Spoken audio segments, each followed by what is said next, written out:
يا جماعه في الفطير.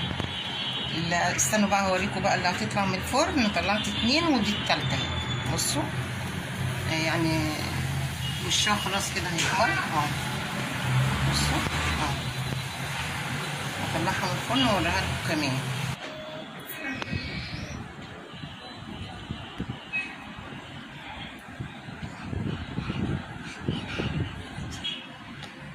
بصوا يا جماعه دي التالتة اهي، لسه مطلعاها. بس بصوا بقى دي اول واحده. بصوا جميله ازاي، بصوا مورقه خالص شايفين، وهشه وجميله وخفيفه في منتهى الجمال. وادي التانية وادي التالتة سكر.